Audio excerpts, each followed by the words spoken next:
한 사람이나 어떤 개인이 어떤 계기를 만나면 삶의 전환이 이루어집니다. 특별히 죽음이라는 것을 경험을 하면 그 죽음의 문턱까지 다가갔다가 거기에서 건져냄을 받으면 이 사람은 마음으로 다짐을 합니다. 이제는 내가 죽었다가 새로 태어났다. 새로 새 삶을 얻었다. 그래서 그와 같은 사람은 삶의 전환점, 삶의 어떤 계기를 마련하게 됩니다. 그런 사람은 인생의 새 출발이 이루어지죠. 그래서 과거와는 전혀 다른 새로운 삶을 살게 되어집니다.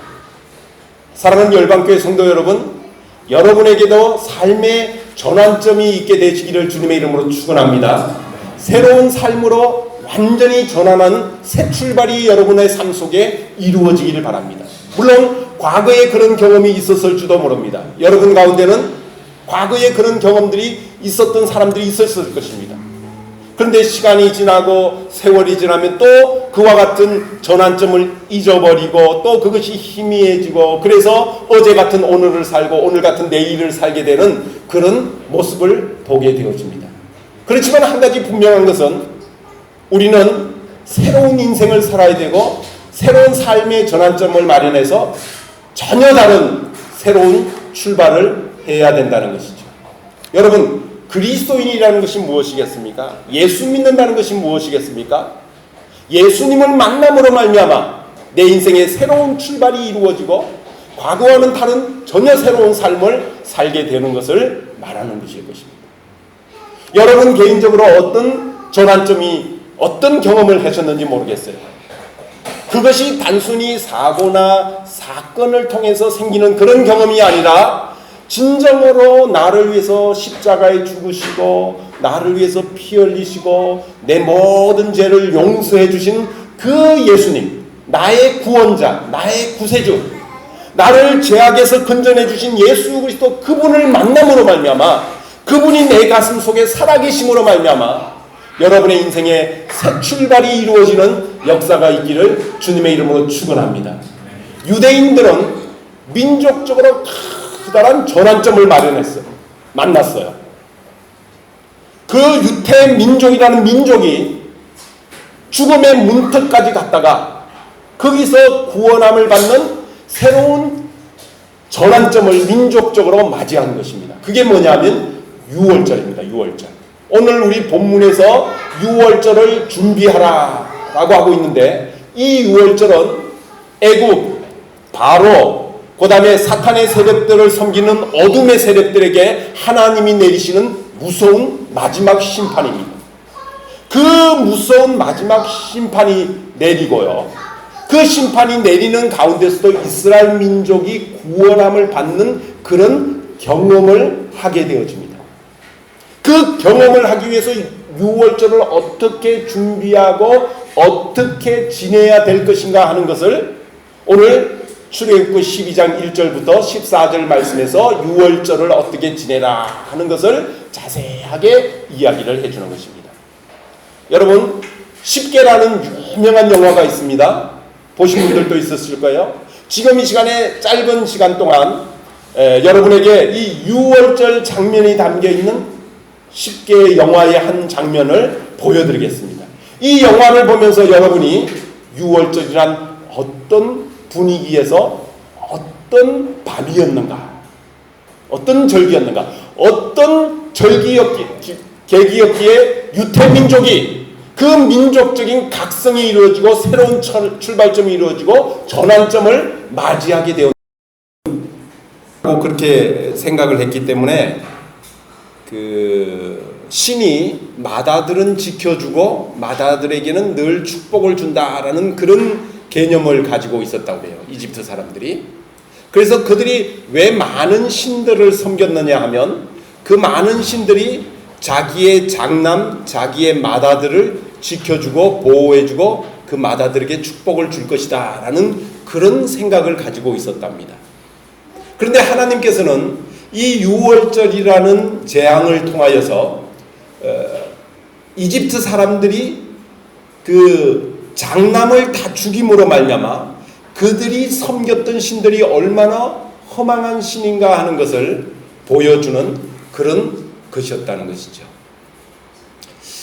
어쨌든 지금 제가 아까 우리 지연이에게 처음에 그 문설주의 피를 바르는 장면이 나오는 장면부터 잡으라 그랬는데 그 장면이 안 나왔어요. 지금 그 장면이 다음 장면부터 나왔는데 그 6월절에 어떻게 이 절기를 지킬 것인가라는 것을 우리 하나님이 모세를 통해서 이스라엘 백성들을 가르칠 때 가족이 양을 잡고 그 양을 잡아서 그 피를 가지고 문설주에 이렇게 대문에 문설주에 이렇게 바름으로 말미암아 그 문설주에 피가 발라 있는 그 안에 있는 사람들에게는 죽음의 사자가 패스오버 그걸 넘어갈 것이다. 그렇게 했다는 것이죠. 그러면서 이 6월절이 유대민족에게 크나난 사건이고 크나난 전환점이 될 것인데 어느 정도의 전환점이 되느냐면 이 달이 온 해의 첫 달이 될 것이다. 이제 시작점이 될 것이다 라는 그런 이야기를 합니다. 여러분 12장 1절 한번 보십시오. 1절 2절 다 같이 읽겠습니다. 시작. 여호와께서 애굽 땅에서 모세와 아론에게 일러 이르시되 이 달은 너희에게 달의 시작 곧 해의 첫 달이 되게 하고 새로운 시작하는 한 해를 시작하는 첫 달이 될 것이다 라는 것이죠. 이제는 6월절을 경험을 하고 난 다음에 유대민족은 새로운 시작이 시작된다 라는 것을 이야기하는 것입니다.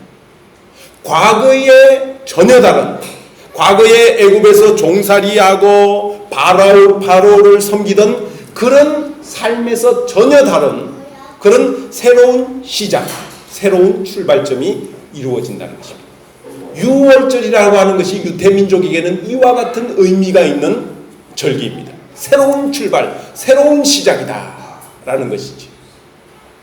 여러분 이 6월절은 유대민족에게는 한 해를 시작하는 새로운 달의 시작이지만 이 6월절이 상징하고 의미하는 이 6월절에 담겨있는 6월절이 드러내 보여주는 상징성 그것이 뭐냐 하면 이 6월절은 장차 올 메시아 구세주가 어떻게 모든 인류를 구원할 것인가 라는 것을 보여주는 장면이라는 거죠.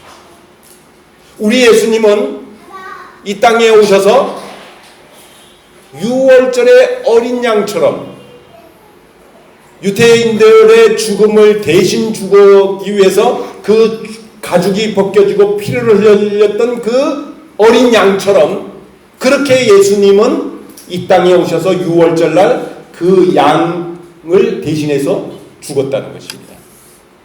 하나님께서 이 6월절을 통해서 우리에게 보여주는 그 구원의 방법을 무엇으로 보여주느냐면 상징을 뭘로 보여주느냐면 그 어린 양의 피가 곧 어린 양으로 오신 예수 그리스도의 보혈을 의미한다는 것입니다. 왜 유대인들이 경험한 이 6월절이 그처럼 중요하냐면 이 유대인들이 경험했던 6월절은 상징이라는 것입니다. 하나의 표징, 뭔가를 보여주고 있다는 것입니다. 무엇을 보여주느냐?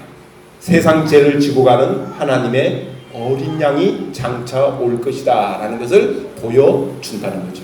여러분 요한복음 1장 말씀 한번 찾아보겠습니다. 요한복음 1장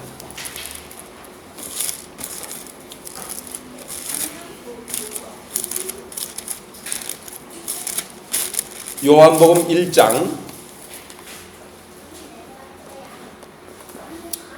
자 29절 요한복음 1장 29절 다 같이 읽겠습니다. 시작. 이튿날 예수께서 자기에게 나오심을 보고 이르시되 보라 세상 죄를 지고 가는 하나님의 어린 양이로다. 예수님이 뭐예요?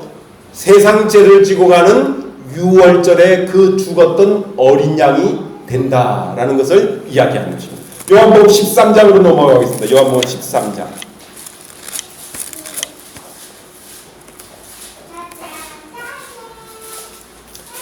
요한복음 13장 1절 다 같이 읽겠습니다. 시작. 유월절 전에 예수께서 자기가 세상을 떠나 아버지께로 돌아가실 때가 이른 줄 아시고 세상에 있는 자기 사람들을 사랑하시되 끝까지 사랑하시니라. 예. 그 다음에 이제 그 21절 이하에 넘어가겠습니다. 21절. 자, 21절 다 같이 읽겠습니다. 시작. 예수께서 이 말씀하시고 심령이 괴로워 정언하여 이르시되 내가 진실로 진실로 너희에게 이르노니 너희 중 하나가 나를 팔리라. 예. 6월절에 어린 양 되시는 주님이 이 6월절 날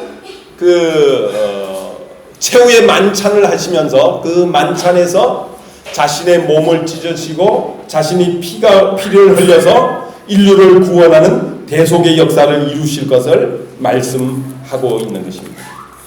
이처럼 6월절은 단순히 유대인들에게 있어서 새로운 시작과 새로운 출발이 되는 것뿐만 아니라 예수 그리스도를 믿는 모든 성도들에게 새로운 출발, 새로운 시작이라는 것입니다. 여러분, 예수님이 오시기 전을 뭐라고 그러죠? BC라고 그러죠? 예수님이 오시고 난 다음에 뭐라고 그러죠? AD. 예. 인류의 역사가 예수님이 오시고부터 전혀 다른 전환점을 맞이하는 것입니다. Before Christ. 예수님이 오시기 전. 아노 도미노. 예수님이 오시고 난 이후. 전혀 다른 역사가 이루어지는 역사의 전환점이 왔다는 것입니다. 그러므로 예수님을 믿음으로 말미암아 예수님이 6월절 어린 양이 되셔서 그분이 죽으심으로 말미암아 내 죄가 용서함을 받고 내 죄가 사함을 받았다라는 것을 믿는 성도는 예수님을 믿는 믿음이 인생의 전환점을 가지고 와야 된다는 것입니다. 과거의 삶과 오늘의 삶이 무엇으로 달라져야 되느냐? 예수를 믿는 믿음으로 달라져야 된다는 것입니다.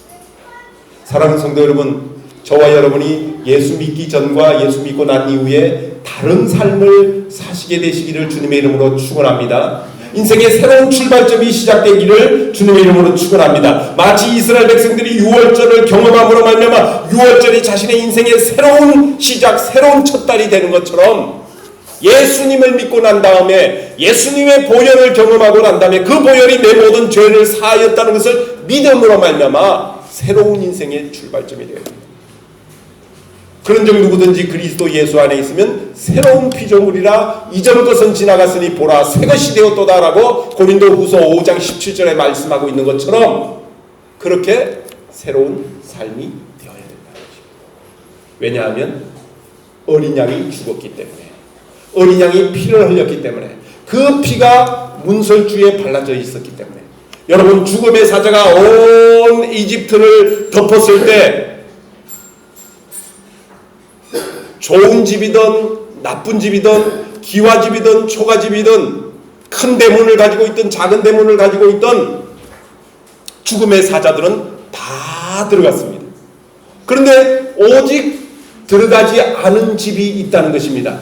그게 뭐냐면 오늘 본문 말씀의 13절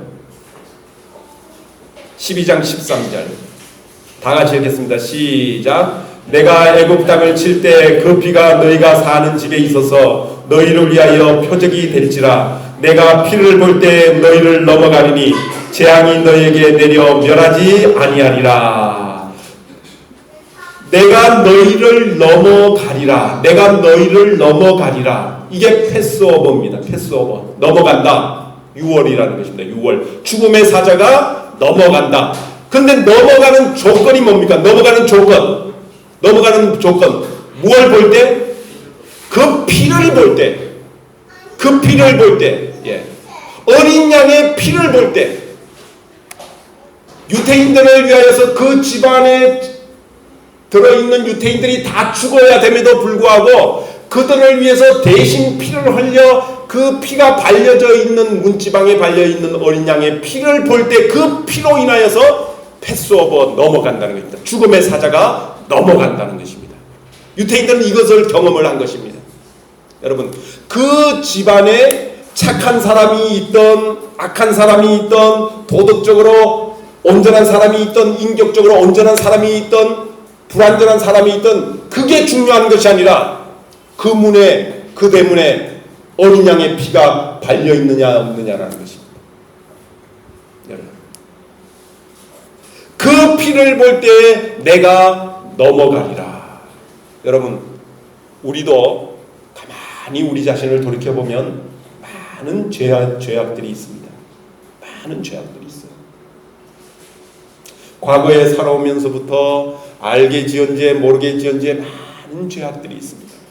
어떤 때는 심각한 그 죄가 우리의 마음에 상처가 되고 쓴뿌리가 되어서 고통을 가져다주고 근심을 가져다주고 바르게 사고를 하지 못하고 바르게 생각을 하지 못해서 잘못된 길로 자꾸 인생이 끌려가고, 어떤 과거의 상처, 과거의 죄악들이 우리를 끌고 가서 올무에 끌고 가서 우리가 가고 싶은 길로 가지 못하고 잘못된 길로 끌고 갈 때가 얼마나 많습니까?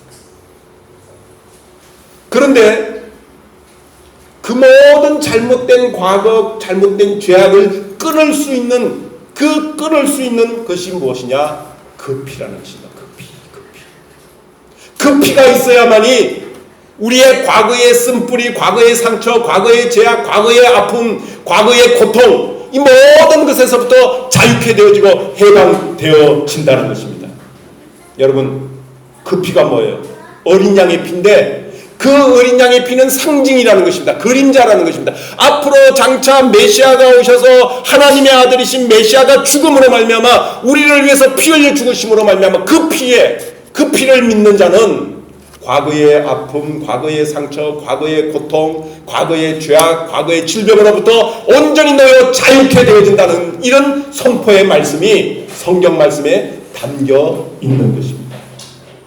여러분, 예수 그리스도의 그 피가 얼마나 소중한지 아십니까? 그 피가 얼마나 값진 것인지 아십니까? 그 피를 믿음으로 말미암아 과거의 모든 아픔과 쓴뿌리와 상처로부터 자유케 되어지는 축복을 받으시기를 주님의 이름으로 축원합니다. 이미 여러분은 그것을 믿음으로 말미암아 받았어요. 그러므로 이제는 자유를 누려야 됩니다. 새로운 전환점이 시작되어야 됩니다. 새로운 출발이 되어야 됩니다. 여전히 예수 믿는다고 하면서 과거의 쓴뿌리에, 과거의 아픔에, 과거의 죄악에 사로잡혀서 거기에 끌려다니고 있다면 우리의 믿음에 문제가 있는 것입니다. 그리스도의 보혈의 능력에 문제가 있는 것이 아니라 우리의 믿음에 문제가 있습니다. 예수님의 보혈은 이미 우리에게 자유를 주셨고 과거를 끊어버리고 새로운 출발점을 시작을 하게 하셨습니다. 근데 왜 우리의 삶 속에는 여전히 새로운 출발이 이루어지지 않고 새로운 전환점이 이루어지지 않고 여전히 과거에 얽매여서 아픔과 고통과 근심과 걱정 속에 죄악에 사로잡혀서 죄의식 가운데 살아가고 있습니까? 무엇이 문제죠? 예수 그리스도의 보혈이 문제인가요? 아니죠. 하나님은 그 보혈을 보기만 하면 넘어간다고 그러는데, 그 보혈을 보는 즉시 넘어간다고 그러는데 우리는 그것을 믿지 못함으로 말미암아 예수의 보혈의 능력을 우리의 것으로 만들지 못하고 있다는 것입니다. 여러분, 과거의 아픔에서, 과거의 쓴불에서 자유케 되어지기를 주님의 이름으로 축원합니다. 하나님의 말씀이 자유를 선포하고 있습니다. 해방을 선포하고 있습니다. 너희의 죄의식을 모두 용서했다고 하나님은 말씀하고 있습니다. 여러분, 하나님이 우리를 구원하시는 것은 우리의 마음가짐을 보시거나 우리의 인격을 보시거나 우리의 과거를 보시거나 우리의 온전함을 보시지 않습니다. 우리를 구원하시는 구원은 오직 예수 그리스도의 보혈만을 보신다는 것입니다. 그 사람의 마음의 문지방에 예수 그리스도의 보혈이 발려져 있는가, 예수 그리스도의 보혈이 발려져 있지 않는가, 오직 그것만 보신다는 것입니다. 어떤 유명한 분이 그런 이야기를 했어요. 성경학자가 두 집이 있다. 두 집이 있는데 한 집은 어린 양의 피가 발려져 있지 않다. 한 집은 어린 양의 피가 발려져 있다. 그러면 어린 양의 피가 발려져 있지 않는 집은 그 집에 있는 모든 장남이 죽었다는 것입니다. 근데 어린 양의 피가 발려져 있는 집에는 장남이 죽었을까요? 안 죽었을까요? 안 죽었다는 것입니다. 죽음의 사자가 넘어간다는 것입니다. 자, 그렇다면 이번에는 두 집이 있어요. 두 집이 있는데 두 집 다 어린 양의 피가 발려져 있는 유대인의 집이에요. 어린 양의 피가 발려져 있어요. 근데 한 집은 아까 모세처럼 찬송하면서 기뻐하면서 하나님이 우리를 보여주실 것이다 믿으면서 지내는 집이 있고, 한 집은 막 벌벌 떨면서 죽음의 사자가 와서 우리 집의 장남을 아들을 죽이면 어떡할까 막 두려워하면서 떨고 있는 집이 있는데 둘 다 어린 양의 피가 발려져 있어요. 자, 그러면 두 집의 장남이 어떻게 되었을까요? 여러분, 우리가 생각하기로는 담대하게 찬송하면서 기뻐하면서 승리하면서 지낸 집은 살았을 거고, 걱정하고 근심하고 고통 가운데 지내는 이 집은 어린 양의 피가 발려 있어도 죽을 것 같은데 죽지 않고 살았다는 것입니다. 이건 우리에게 무엇을 이야기하냐면, 여러분, 예수 믿는 그리스도인들이 이 땅에 살아갈 때 찬송하고 감사하고 승리하며 모세가 있는 집처럼 그렇게 살아가도 살고, 예수 그리스도의 문지방에 보혈이 담겨있고 세상을 살면서 근심하고 걱정하고 고통당하면서 괴로움을 당하면서 지내도 마지막에는 어떻게 돼요? 구원함을 받는다는 것입니다. 전혀 문제가 없다는 것입니다. 근데 문제는 무엇이죠? 삶의 능력, 삶의 질이 달라진다는 것이죠. 예수 그리스도의 보혈의 능력을 인정하고 찬송하고 그것을 승리하면서 나는 과거의 죄악에서 자유함을 받았다. 과거의 아픔과 과거의 상처는 모두 다 해결함을 받았다. 예수 그리스도의 보혈이 나를 완전히 치유했다. 찬송하고 감사하고 승리하면서 살아가는 사람, 그 사람과 여러분, 예수 그리스도께서 다 용서해 줬지만 여전히 근심하고 걱정하고 고통 가운데 살아가는 사람입니다. 어느 것을 취할 것인가는 우리의 믿음이 그것을 결정을 한다. 우리의 믿음. 여러분, 예수 그리스도의 보혈의 능력이 그것을 결정하는 것이 아니라 우리의 믿음이, 우리가 정말 확실하게 믿고 담대하게 믿고 정말 예수 그리스도의 보혈이 내 마음의 가슴의 문지방에 발려 있다면 과거에서 자유케 되어지고 우리의 죄악에서 자유케 되어지고 삶의 쓴뿌리에서 자유케 되어지고 고통에서 자유케 되어지는 승리를 맛보게 되어진다는 것입니다. 여러분, 이와 같은 새 출발이 여러분의 인생에 그리스도로 말미암아 새로운 전환점이 오시게 되시기를 주님의 이름으로 축원합니다. 6월절을 준비하면서 또 뭐라고 그러냐면 어린 양을 불에 구워서 먹고 그 다음에 그 밤에 9절 말씀 보면 자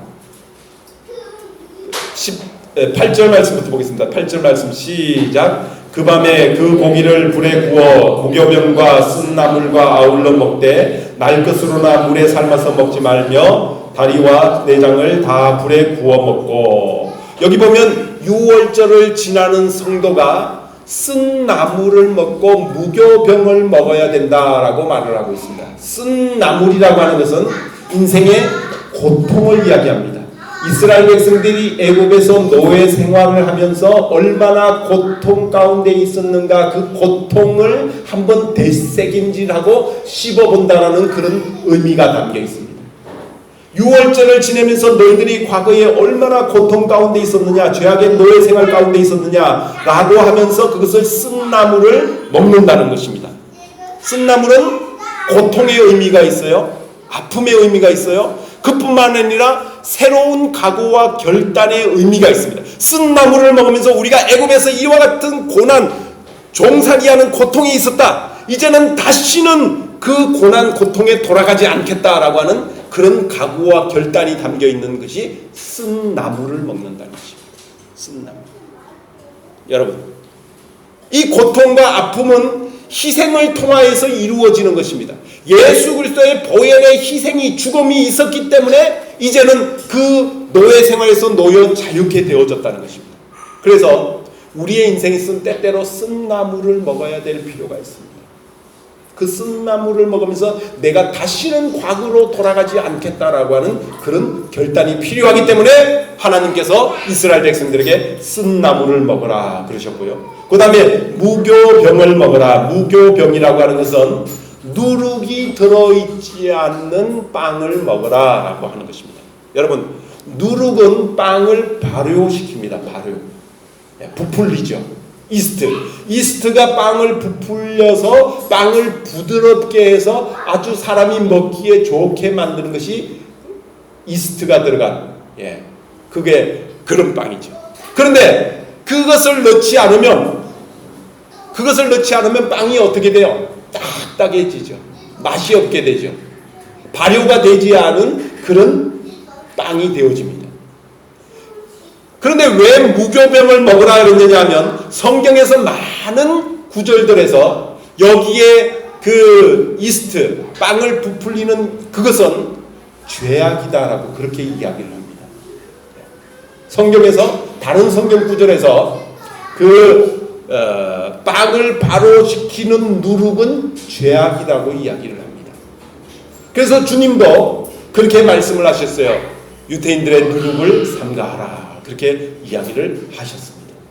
여러분, 인생을 새 출발하는 사람들은 이제는 죄악을 끊어버리고 죄악을 멀리하고 죄악이 없는 순수한 그런 빵을 먹어야 된다라는 것을 이야기하는 것입니다. 하나님을 섬긴다고 하면서 예수 그리스도를 믿는다고 하면서 여전히 죄악을 곁에 두고 죄악과 사귀면서 더불어 사귀게 되면 그 죄악으로 말미암아 예수 그리스도의 사귐을 단절시키고 끊어버리는 그런 일들이 이루어지게 되어진다라는 것입니다. 여기 무교병을 먹으라고 하는 것은 예수 그리스도를 믿는 것과 죄악을 함께 둘 수 없다라는 것을 이야기합니다.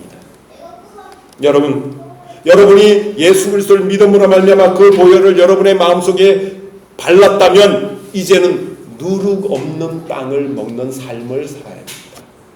그래서 죄악을 멀리하고 가능하면 죄악이라고 생각되어지면 하지 않고 생각조차도 하지 않고 흉내조차도 내지 않는 그런 순수한 삶을 살아가야 됩니다. 오늘날 한국 기독교의 가장 큰 문제점이 무엇입니까? 믿음으로 구원함을 받으면 그것으로 끝이다라고 생각해서 삶은 마음대로 살아도 되고 거짓말은 적당히 마음대로 해도 되고 도덕적으로 윤리적으로 온전하지 않은 삶을 살아도 되고 부정과 부패와 타협하면서 살아가도 되는 것처럼 그렇게 생각을 하고 있다는 것입니다. 우리는 다시 한 번 더 야고보서의 말씀에 귀를 기울여야 됩니다. 우리가 구원함을 받는 것은 예수 그리스도의 보혈로 구원함을 받지만 그 예수 그리스도로 말미암아 구원함을 받은 성도는 자신의 삶을 통하여서 구원의 완성이 이루어져야 됩니다. 구원을 받아가야 됩니다. 예수 안 믿던 사람이 예수 믿는 것은 예수를 믿음으로 말미암아 구원함을 받지만 예수 믿고 난 다음에 성도들이 구원함을 받는 것은 그들의 삶을 통하여서 구원함을 받는다는 것을 우리가 알아야 됩니다. 삶이 온전하지 않으면 죽은 믿음입니다. 죽은 믿음을 가지고는 능력도 발휘할 수 없고 권세도 발휘할 수 없고 하나님의 자녀다운 삶을 살 수가 없습니다. 여러분의 삶이 전환점을 가져오시고 이제는 새 출발하시면서 죄악을 멀리하고 누리고 없는 떡을 먹게 되시기를 주님의 이름으로 축원합니다.